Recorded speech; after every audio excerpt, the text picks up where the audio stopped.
One unit की वजह से सिंधी जुबान पर बंदिश थी। हम सरापा एहतजाज थे। मार्शल में जो भी कैदी होते थे मैं उनकी वकालत करता था। भुट्टो में कौन गिरफ्तार नहीं था, सारा सिंध गिरफ्तार था। भुट्टो साहब आए तो हमारे सारे रसाले बंद कर दिए। जिया दौर में जमायत इस्लामी ने मेरे खिलाफ कुफ्र की फतवा निकाली और कहा कि ये लाहौर खाली करके नहीं जाएंगे तो इनको फांसी देंगे। हमारे पार्टी की कम से कम 10-12 खवातीन जेलों में थी। जेल में मैं रहा हूँ 11 साल। गद्दार बने हम, कुफ्र हमने किया। पंजाब किसी की बाप की मिल्कियत नहीं है, हमारा भी पंजाब है। दर्सगाहों से लेकर इक़्तिदार के ऐवानों तक सियासत सिर्फ आसाइश नहीं है। कहीं छापे तो कहीं गिरफ्तारी, कभी नाअहली तो कभी जिलावतनी।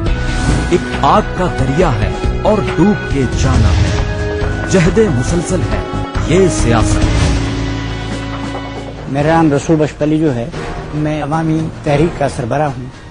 मैं जंगशाही स्टेशन जो कराची और हैदराबाद के दरमियान मरकज में है, उसके करीब गाँव का पैदाइश हूँ।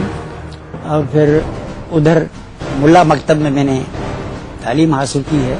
फिर SM कॉलेज से लॉ किया। अमेरिका के बहुत सारी यूनिवर्सिटी में लेक्चर दिए, ऑक्सफोर्ड में, कैम्ब्रिज में, ससेक्स यूनिवर्सिटी में ये मैं जाऊँ, और पंडित जवाहरलाल नेहरू यूनिवर्सिटी दिल्ली वाली।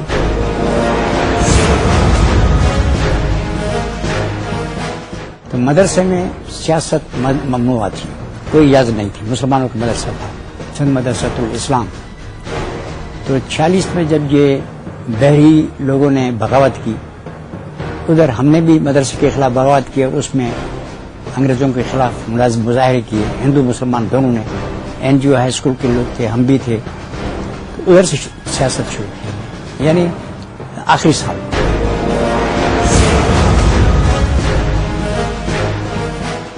मैं लॉ जब पढ़ता था उस जमाने से मैं पॉलिटिक्स में हूँ।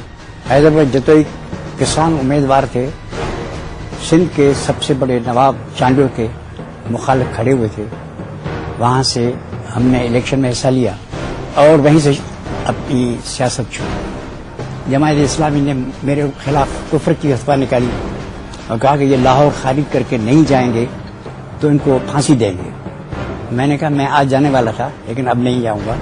अब करें, ये पंजाब किसी की बाप की मिल्कियत नहीं है, हमारा भी पंजाब है। अब देखें क्या करते हैं। कालाबाग डैम बेनजीर के साथ हमने वो उबावड़ में डेमोन्स्ट्रेशन किया। अभी भी हमारे पानी कमेटी थी, इंटीग्रेटेड थल कैनाल, उनके सदर थे अपने मोहतरम कायम अली शाह साहब। हम भी उसमें थे, बुनियादी तौर हम थे। फिर हमने इनको इनवाइट किया। उसके बाद से जो भी ये पूनम में हम थे, लेकिन उन्होंने फिर कहा कि MQM को उसमें शामिल करेंगे, मजलूम है, ये भी मजलूम कौम है। तो हमने फिर इस्तीफा दे दिया था।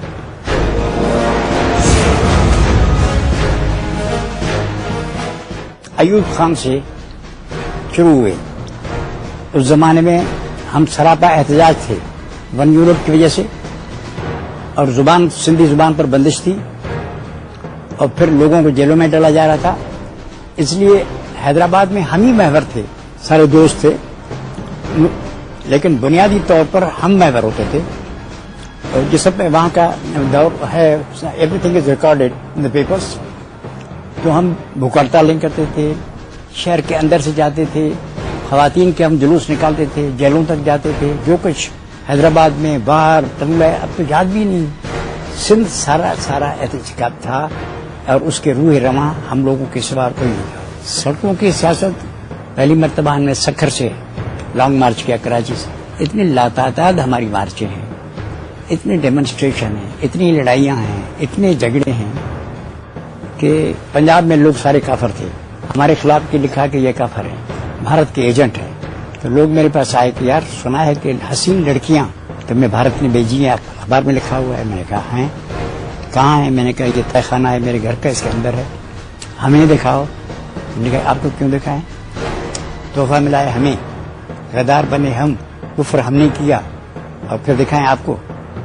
तुम जाके हमारी तरह गद्दार बनो, बदमाशी करो, कौम और मुल्क को बेचो और खिलाफ झंडा बुलंद करो, फिर तुम्हें मिल गया, मुफ्त में मिलेगा। बस इस तरह होता था। नारासाई अगर अपनी तकदीर थी, तेरी चाहत तो अपनी ही तदबीर थी। किसको शिकवा है गर शौक के सिलसिले, हिज्र की कत्लगाहों में सब्जा मिले, कत्लगाहों से चुनकर हमारे अलम।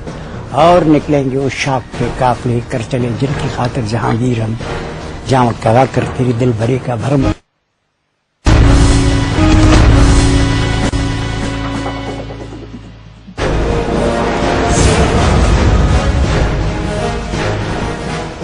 67 کے اینڈ میں یا 68 کی شروعات میں آیا تھا ادھر، یونیورسٹی میں تھا، کراچی یونیورسٹی میں گیا تھا، تو ادھر سے واپس جا رہے تھے تو راستے میں بتایا، ریڈیو پہ سنا کہ ولی خان گرفتار ہوئے ہیں، بھٹو کو گرفتار کیا ہے.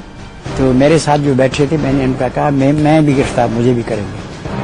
کہ آپ کو کیوں کریں گے؟ بس میں نے کہا مجھے گرفتار کریں گے. میں گیا تو پولیس کھڑی تھی، میرے پاس کچھ کتابیں تھیں، وہ میں نے، ایک آدمی آیا ملا، اس کو دے دی. اتفاق سے وہ CID کا تھا، مجھے پتا نہیں تھا، میرا واقف تھا، دوست ملنے والا بھی تھا. میں نے کتابیں ان کو دے دی تو پھر ہمیں لے گئے. دنیا ہی عجیب تھی جیلوں میں. That was my first term. ادھر ہم ملاقاتیں کرتے تھے، سیاسی باتیں کرتے تھے، کلاس لیتے تھے اگر موقع ہوتا تھا. پھر کچھ عرصے کے بعد کراچی بلایا گیا ہمیں، تو جج صاحب وہی تھے جنہوں نے بھٹو صاحب کو پھانسی دی تھی. انہوں نے پوچھا کہ آپ نے یہ تقریر کی ہے؟ میں نے کہا میں نے یہ تقریر کی نہیں ہے، لیکن اگر میں وہاں ہوتا تو مجھے تقریر کے لیے کہا جاتا تو میں یہی تقریر کرتا. یو آن لیٹ می، یس کیوں نہیں تقریر، ہمیں حق ہے. پھر ہوا، انہوں نے چھوڑ دیا. 68 میں مجھے جیل میں ڈالا اور پھر یہاں کافی وقت میں رہا کراچی میں. اور اس زمانے میں یہ 1 یونٹ کی اسٹرگل تھی، ہم اس میں پیش تھے. سندھی زبان کو کہا کہ 5 جماعت سے زیادہ مت پڑھاؤ، اس کے خلاف ہم نے تحریکیں نکالی. 4 مارچ والی تھی، میں وکیل تھا. ماشاء اللہ میں جو بھی قیدی ہوتے تھے میں ان کی وکالت کرتا تھا. بھٹو صاحب بھی کبھی کبھی آتے تھے دیکھتے کیس لینے کے لیے، لیکن ملٹری کورٹ میں کیس ہم لوگ کرتے تھے. جیسے کہ حیدرآباد سازش کیس، جس میں سارے پاکستان کے جمہوریت پسند قید تھے، مری بزن جو گورنر، یہ سارے 58 قیدی تھے. تو ان کا بھی میں وکیل تھا. سندھ سے میں اکیلا تنہا وکیل تھا، دوسرا استعفیٰ دے کے چلا گیا. یہ پورا ٹریبیونل تھا، اس میں ہم تھے. بھٹو دور میں کون گرفتار نہیں تھا یہ پوچھیں، سارا سندھ گرفتار تھا. ایک دن میں جیل سے آ رہا تھا، مول صلاح الدین صاحب ہمارے ساتھ تھے، جماعت اسلامی. ایک دوست اور بھی تھا، ہم جا رہے تھے اسپتال، تو وہ سندھی تھا. اس نے دیکھا کہ آدمی جھاڑو دے رہا تھا. اس نے پوچھا آدم کیسے ہو، کیا حال ہے؟ کہنے کا یار یہ یہاں کیسے پہنچے ہو؟ اس نے کہا یار خدا کھانا خراب کرے یہ رسول پلیجو کا جس نے مجھے پھنسایا ہے. میں اس کی طرف دیکھنے لگا، اس کو کیا ہوا؟ کیا رسول پلیجو کو جانتے ہو؟ اس نے کہا نہیں. تو پھر کیا ہوا؟ کہنے لگا وہ سمندر پہ آیا، میں سمندر کے رہتا ہوں، ادھر آئے کشتی میں سوار ہو کر کہا بھٹو کے خلاف بغاوت کر. اب بغاوت اس نے کی، پھنسا ہوا میں ہوں، پکڑ کے لی ہے. اس نے کہا کہ پلیجو تمہیں مل جائے تو کہا تکا بوٹی کر دوں گا. تو اس نے میرے خلاف مصیبت کے نام اس نے میرا دیا، رسول بھائی پلیجو نے نام دیا کہ یہ بھی میرے ساتھ. اس طرح ہوتا تھا. آپ بیٹھے ہوتے تھے نا تو 10 کیس آپ کے خلاف ہوں گے. لڑکی بھگا کے لے گیا، بھینس چوری کر کے چلا گیا، وہ سب سیل ہو جائیں گے، کاپی نہیں ملے گی. آپ جیل میں گئے ہیں، کیس نہیں چلے گا. لوگ کہتے تھے کہ جب بھٹو صاحب جب تک ہیں کیس نہیں چلے گا. ایک یونیک دور تھا، میں نے اس پہ لکھا بھی ہے، یونیک دور ہے، ایسا مثال کہیں بھی نہیں. میں 86 میں ضیاء دور میں رہا ہوا، انہوں نے رہا نہیں کیا. ہائی کورٹ کے پاس ہم گئے، میں نے خود میں قیدی تھا، میں اپنے کیس خود چلاتا تھا. تو وہ ہم نے اپنا کیس آرگیو کیا. انہوں نے رپورٹ کیا کہ رسول بھائی پلیجو ابھی بھی تخریبی کارروائی کر رہا ہے. میں نے ان کو بتایا کہ جی میں نے کی ہے. ججوں نے پوچھا تم نے کی؟ میں نے کہا ہاں. کیسے کیا؟ میں نے کہ میں جیل میں تھا اور یہ جو ہوم سیکریٹری ہے انچارج، انہوں نے مشورہ دیا کہ تم ظاہر وزارت کرو، ہم تمہیں کچھ نہیں کریں گے، جو کچھ کرنا ہے وہ کرو. اس لیے میں حکومت کے خلاف کرتا تھا. جج پوچھتے تھے کیسے یہ کیسے ممکن ہے؟ میں نے کہا آپ ہوم سیکریٹری سے پوچھیں کیسے ممکن ہے. اگر میں نے کچھ بھی کیا ہوگا جیل میں تو انہوں نے کہا ہوگا میں جیل میں کیا کر سکتا ہوں. اگر انہوں نے کہیں مجھے دیکھا ہے تو سمجھیں کہ انہوں نے مجھے خود چھوڑا ہوگا. پھر وہ ہنسے اور اس کو دیا. خواتین ہماری قیدوں میں تھی، ہمارے پارٹی کی کم از کم 10-12 خواتین جیلوں میں تھی. فاضل کی بیوی تھی، فاضل کی بیٹی تھی، میری بہنیں تھی جیل میں، اس کراچی جیل میں، سینٹرل جیل میں. میں تو خیر تھا ہی. تو ان کا مرکزی نقطہ ہم تھے. چیلنج انہوں نے کیا، یہ منہاج برنا نے مجھے کہا اس سے پہلے واقعے سے کہ ہم صحافی اسٹرائک کر رہے ہیں، ہمارے پاس اتنے آدمی نہیں ہیں، آپ کیا مدد کریں گے؟ میں نے کہا ہم آپ کی طرح صحافی بن کے آپ کی مدد کریں گے. تو ہم ان کے ساتھ رہے.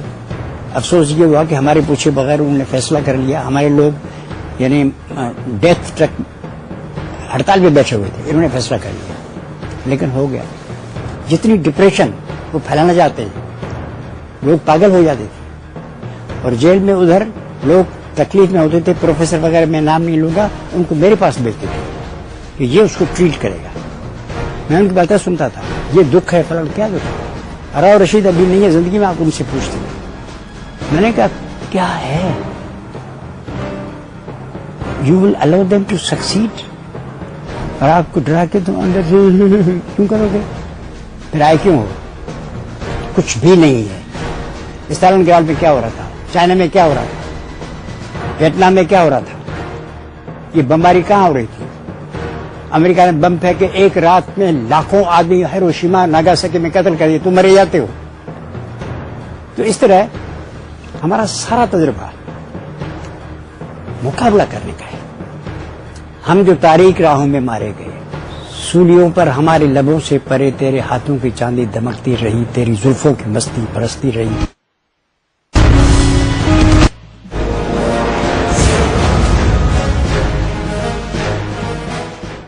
भुट्टो का दौर पाकिस्तान के और दौरों की तरह था, लेकिन बातें मीठी मीठी थी, प्यार से मोहब्बत से, अवाम अवाम अवाम अवाम, बहुत अवाम होता था, लेकिन बिल्कुल एक अथॉरिटेरियन हुकूमत थी। लोगों को, हम सब जेल में, भुट्टो साहब आए तो हमारे सारे रसाले बंद कर दिए। जितना एंटी सिंधी दौर था, ये जमहूरियत पसंद दौर था, इसके अलावा और कोई नहीं था। यानी हमारे ये जो हम मैगजीन्स निकालते थे, उन पर भी केस चला और मैंने उसको डिफेंड किया। और हम सारे सिंध के जो भी तरक्की पसंद थे, सब जेल में थे।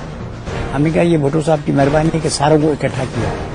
मौलवी भी थे, दाढ़ी वाले भी थे, ये चौधरी ज़फरुल्लाह भी थे, हम भी होते थे। जबर तशद्दुद मेरे ऊपर जिस्मानी तौर कोई भी नहीं हुआ, वो सारा रूहानी था। वो हमें हकीर बनाने के लिए कोई भी मौका फरोगुजाश नहीं करते थे। मतलब सिगरेट मंगाया, सिगरेट नहीं आ रहा है, अर्दली में रखा है, वो सारा दिन बातें कर रहा है, चीजें ले जाते हैं सारी की सारी।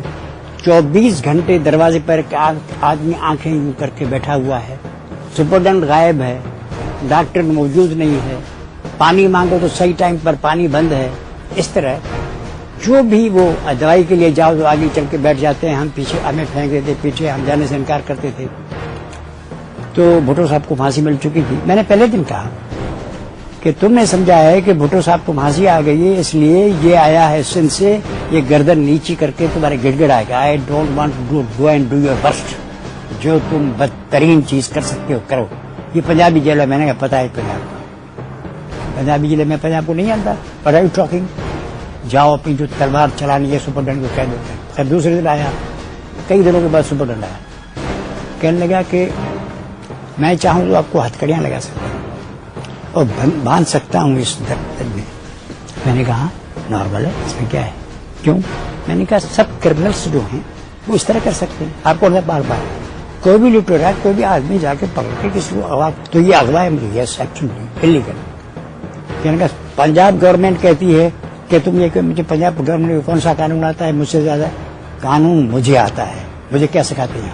There no jurisdiction at all. आपसे जो भी बातें करें, मैं इलीगली यहाँ हूँ, नोबडी। फिर हाई कोर्ट ने यही कहा, आप इलीगली मुझे ले आए हैं, उनको कहो कि तुम इलीगल, अगर कोई अच्छी गवर्नमेंट आई तुम्हें पता चल जाएगा कि तुम क्या कर रहे हो, किससे तुम बातें कर रहे हो। लॉ पे चलो, इधर भी चलो, हम कोई भी इलीगल काम आपके खिलाफ भी नहीं करेंगे, लेकिन बर्दाश्त भी नहीं करेंगे।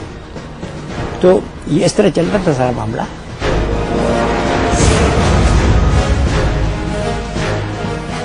भुट्टो साहब के जमाने में खुसूसन अंडरग्राउंड काम करते थे, नाम बदल के जैसे होते हैं, तो किराया है नहीं, पैदल चले जा रहे हैं, तंग तारीख मुसाफिर खानों में रहते हैं वरना, क्योंकि पुलिस वाले तो मुझे जानते हैं, मैं तो वकील हूँ, मुझे हर एक जानता है।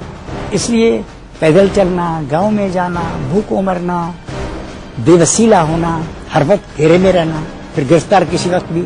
सफ़े आदा के मुकाबले हमारा है पर मादर रूस की आंखों का दरख्शां तारा, जिसकी ताबानी से रोशन है ज़मीन, वो ज़मीन और वो वतन जिसकी बुनियादों में जमहूर का अर्थ, उनकी मेहनत का, अखुवत का, मोहब्बत का कमीर। क्या मैं इस जंग का खामोश तमाशाई बनूं? क्या मैं जन्नत को जहन्नुम के हवाले कर दूं? क्या मुजाहिद न बनूं? मेरे नगमे तो वहाँ गूंजेंगे है जहाँ का अपने सालार बेरास्तारी। जुए पुरजोश बनो, बरख का सैलाब बनो और बहो, ایک پگھلتے ہوئے لوہے کا سمندر بن کر غضب آلود بھنور بن جاؤ اور فاشسٹ خنازیر کو فنار کرو.